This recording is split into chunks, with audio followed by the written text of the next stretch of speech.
Pemirsa dados petani jantan dengan memocol, produkipun taler ke adol murah. Punika mawinang akeh angge sani nenten ke daud dados petani, makudang-kudang pangupaya taler kemargiang oleh pemerintah untuk melimbakang sektor puniki. Kepala Dinas Pertanian dan Ketahanan Pangan Provinsi Bali, Insinyur Ida Bagus Wisnu Ardana MSI Mausang, pangruhan panincapan pikolihan miwah daya saing produk pertanian, taler nilai tambah petani pina kesilih tunggil misi bidang pangan. Sajroning ngemargiang misi inucap, penanganan usaha tani padi sawah kedadosang prioritas, taler antuk usaha tani hortikultura, perkebunan miwah peternakan.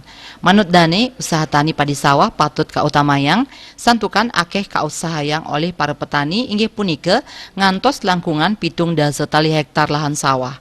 Kuentenan inucap karempo oleh langkungan 1 selai tali kakatani sani kaguyub, ring langkungan siu 500 subak sawah. Pikolihan tani padi sawah alit, santukan rata-rata nuenang sawah nenten akeh, wantah rata-rata 3 are. Kahanan inucap nabdabin usaha tani padi sawah kedadosang prioritas. Tios faktor resiko berusaha tani padi sawah taler sangkaning usahanan salsih miwah merane kekantenang ageng. Raris indik produksi padi mang derajat katincapang sinarengan antuk pabuat beras napi malih kuentenan kramel sayan mawawah.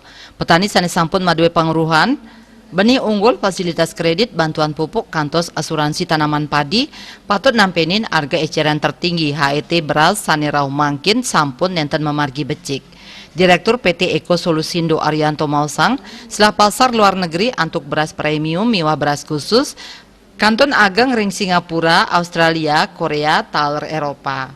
Sayan ake beras produksi Bali saneka ekspor, janten nangyang manah petani antuk nincapang kualitas produk ipun, mangde pengarga jual side ageng tur pikolihan petani nincap. Citamaya Bali Pos Nguningayang.